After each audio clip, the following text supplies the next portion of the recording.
Ah, peeps, hope we're doing well. Alright, so I'm out on my tab. I've gone through Mount Sorrel, down to Swithin, come through Quorn, I've come through Barrow now, and as you can see I'm alongside the river. So, I thought I'd tell you about my final posting in the British Army since I'm by the river. Final posting was 17 Port and Maritime Workshops REME, Marchwood near Southampton. Now, when I got the posting order come through, I must admit, hold on, I'm going over at the weir, so this is going to cut the voice down a bit.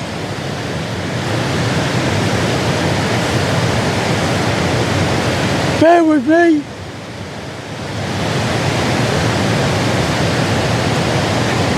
Look at that.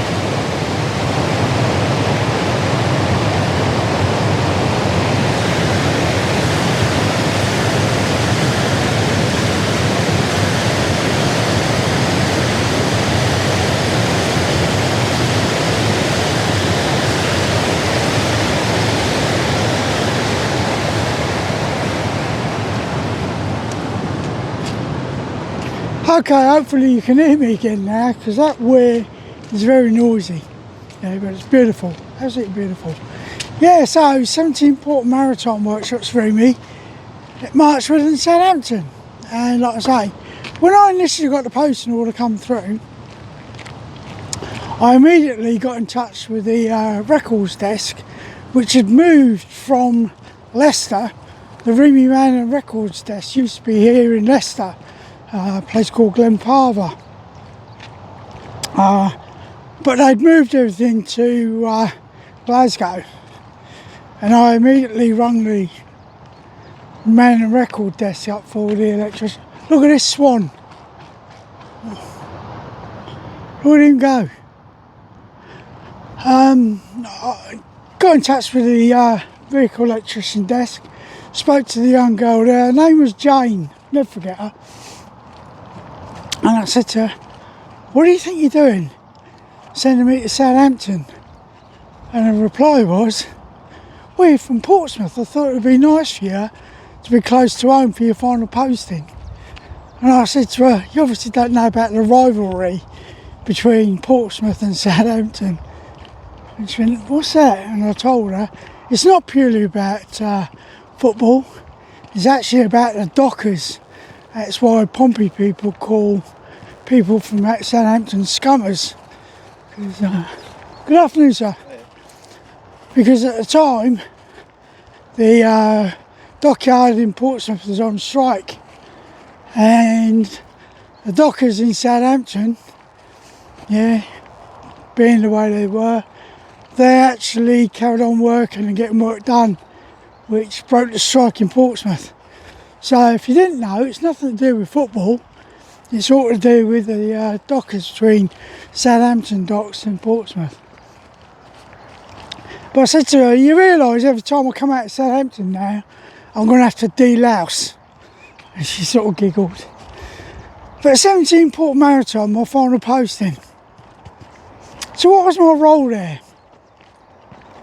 Well, my role was actually as a Staff Sergeant. I was the Marine Electrical Instructor for the British Army. So I used to teach not only the REME vehicle electricians, but also the RLC Marine Engineers, all about electrics on boats. It was a great posting, loved every minute of it. It gave me something new. I had to go to Uphaven and get a teaching qualification.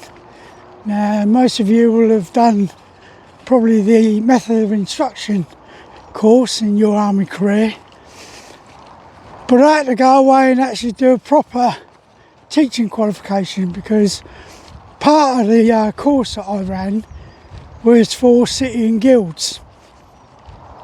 So they wanted properly trained instructors. So of course I went off to Uphaven. Good day, sir. I went up to Uphaven and did the course there, which was also the civilian qualifications. Now, that was a big thing, you know. During my military career, I hadn't had much to do with civilian life. You know, everything was military. And suddenly I was getting involved in civilian stuff. So I used to run what they called the REME course. Hello. I ran the REME course, the Electrical Marine Engineering course. Yeah, primarily for REME vehicle electricians. Yeah, it was a 6-week course. And for the marine engineers, yeah, due to the fact that they just needed to know a little bit about electrics, I used to run a 2-week course for the marine engineers from the RLC. Now, 17 Port Maritime, in its day, was known as 17 Sport and Pastime. And I can hear you saying, what do you mean? Why would it call that? Well, up until about the 90s, yeah, 17 Port Maritime was one of those units that rarely ever got used.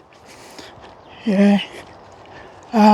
So, for people like Kelly Holmes, Chris Akabusi, Nigel Benn, yeah, they all got posted down to Southampton at Marchwood.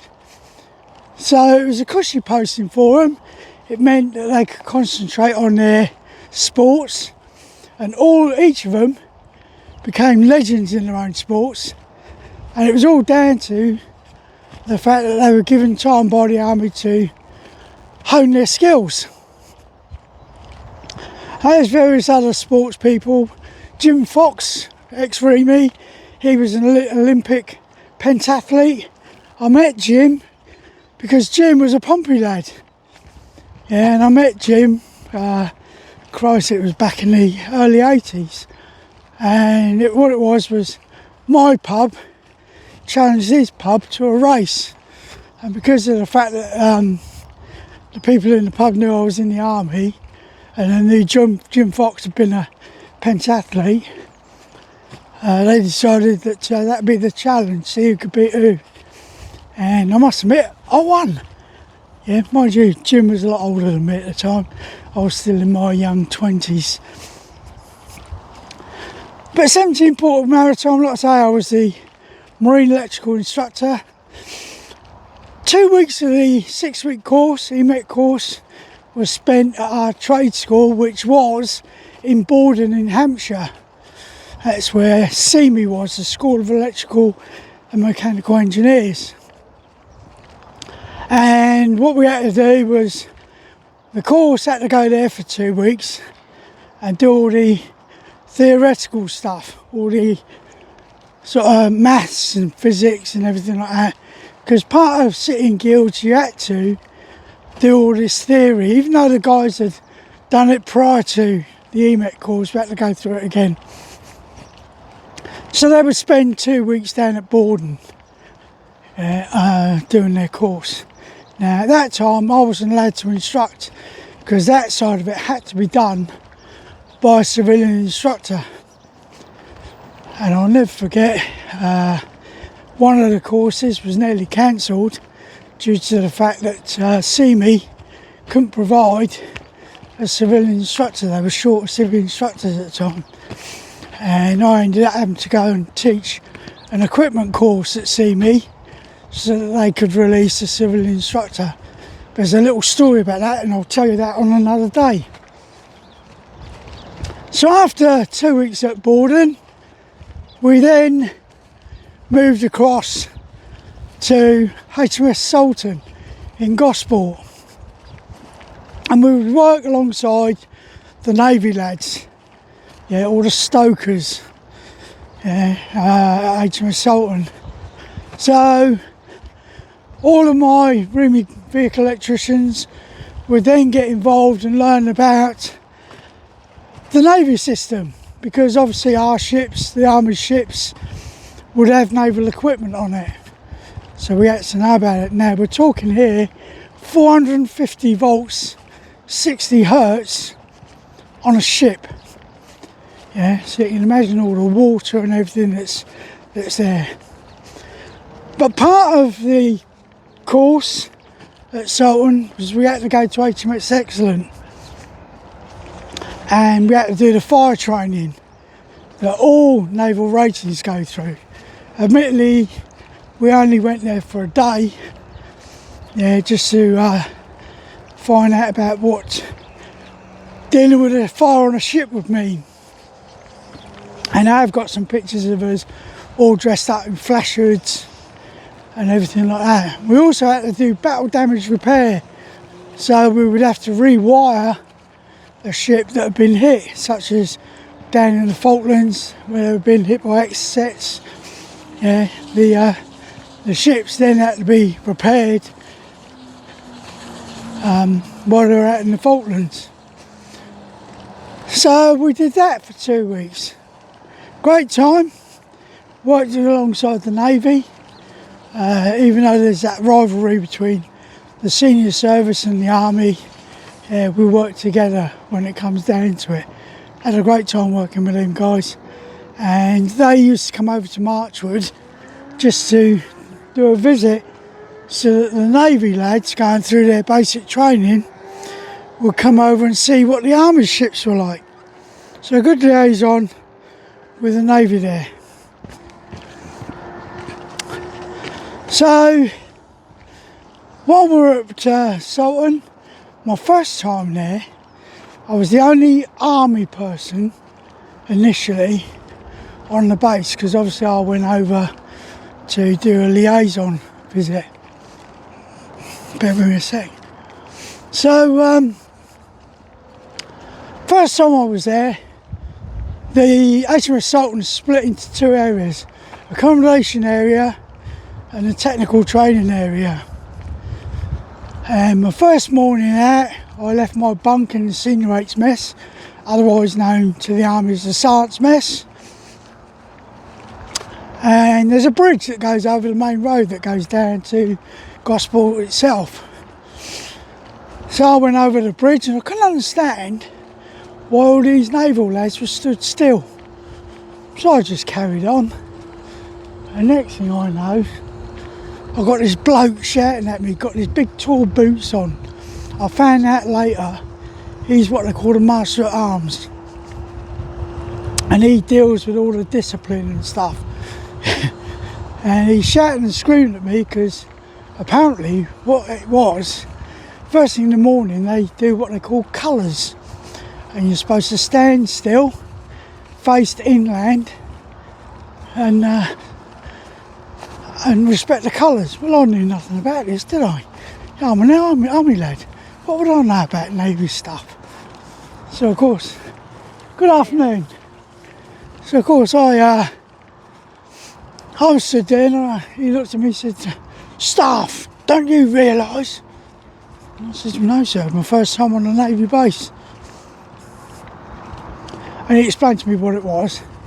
And he said to me, "Now you know, staff, what you're supposed to do when colours is being played." And I said, "Yes sir, I do."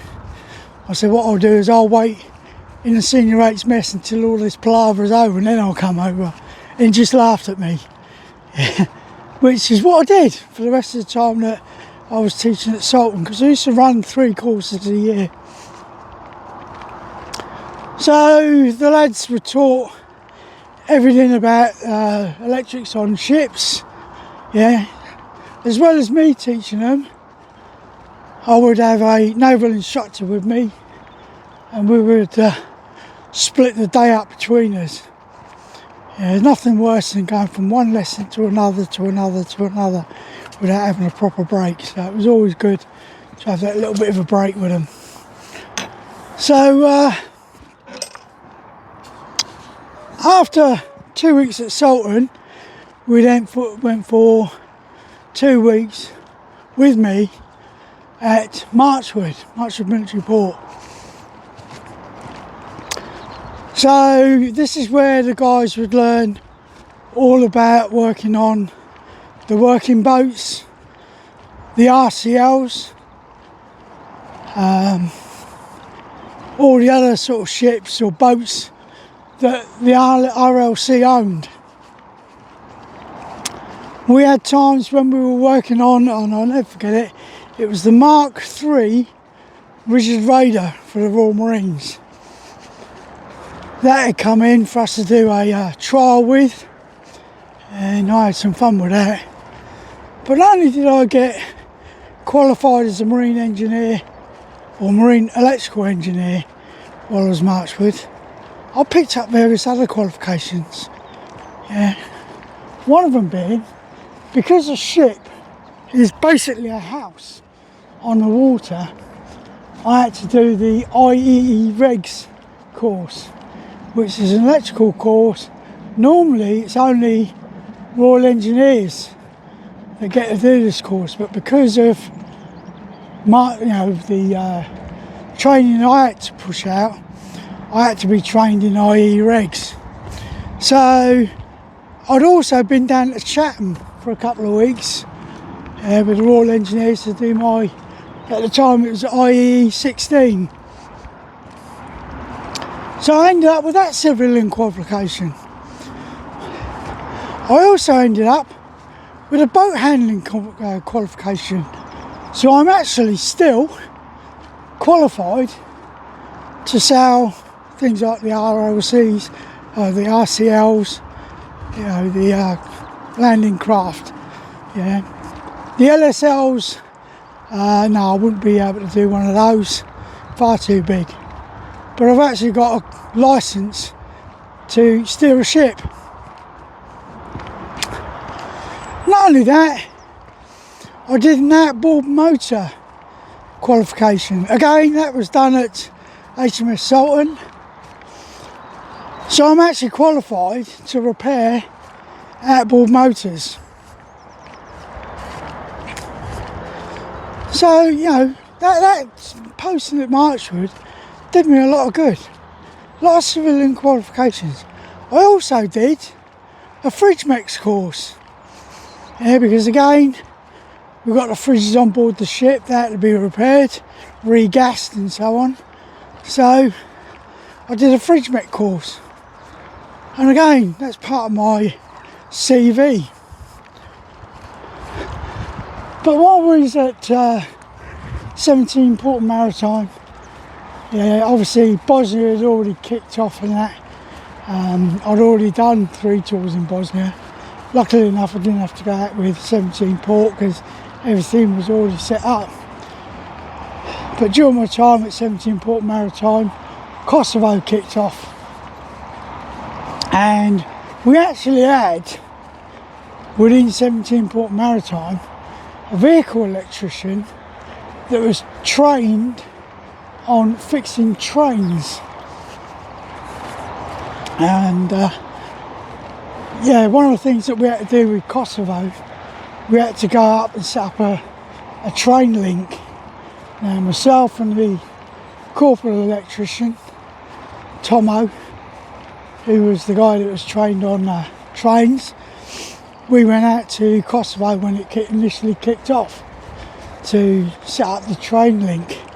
And we actually had to go out to Doncaster and get a couple of trains from, it wasn't British Rail at the time, I'm not sure who it was, but we had to get a couple of trains because obviously we needed something more beefy than the shunters that we had to shift stuff around in the port. So we deployed that to Kosovo. It's only there a couple of weeks, set up the train link and left them to it. Luckily enough, Kosovo wasn't as bad as some of the other conflicts that have gone on. Yeah, the Paras did a brilliant job with taking over Pristina Airport, which the Russians wanted at the time. They wanted it badly. So 17 Port Maritime, I had a wonderful time there, and my leaving do, bear with me while I try and open this gate with my hand. My leaving do after 23 years in the British Army not only was I dined out by 17 Port Maritime Regiment from the Sergeant's Mess at Marchwood, but the workshops actually arranged for me to be dined out of the British Army on board HMS Victory in Portsmouth. Well, obviously with me being a Pompey lad, yeah, I knew about Victory, I knew the big history of it. I'd been on it, Victory, a number of times.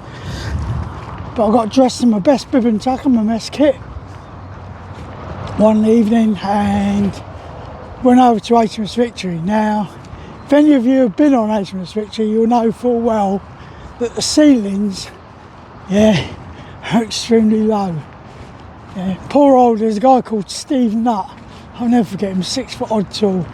Yeah, and he was walking around with his head cricked over to one side all night. But I was virtually the only person that could walk around HMS Victory without bending over. Yeah, the only time I had to duck down was to get on board and get off. So my dining out, like I say, was on board HMS Victory. Not many people can say that. Yeah, it was wonderful. There's a sergeant or senior rates mess, as the Navy like to call it, on board. There's a chief petty officer, because HMS Victory is still a commissioned warship, if you didn't know. It's still part of the Royal Navy's fleet of ships. But there's a chief petty officer on board, runs the senior rates mess. We had our dinner in amongst all the cannons that are on board the ship, and that was the way I was dined out of the British Army. So 23 years, yeah, what a way to go. Leaving Portsmouth to go and join the British Army in 1997, and then coming home and being dined out on board one of the most famous ships in the world, yeah, in Portsmouth in 2000. So that was my last posting.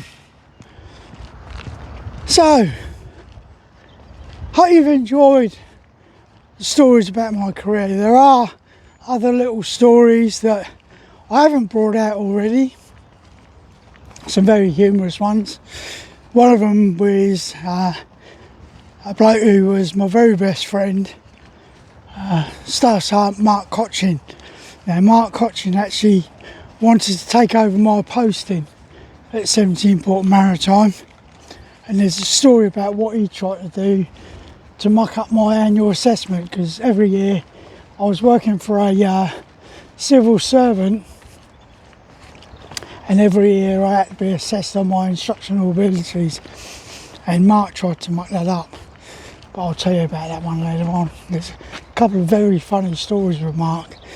Sadly passed away many years ago, about 20 years ago now, in fact over 20 years. And Lisa will tell you, there's times when I'll be sat at home and I'll suddenly burst into fits of laughter, and she'll just look at me and say to me, which one is it, your nan or Koch?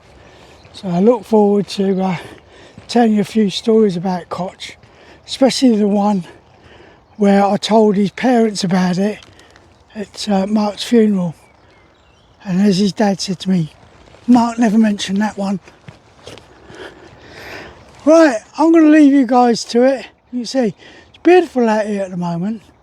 Yeah, if you're new to the channel, please consider subscribing to it. Not telling you what to do, we don't do that, you've got your own mind. But please consider subscribing, because as the channel grows, yeah, there's more and more that I'm going to try and teach you, not only on the military side, but about mental health, physical health, about hobbies. Yeah, let's hear about some of the hobbies that you guys have got.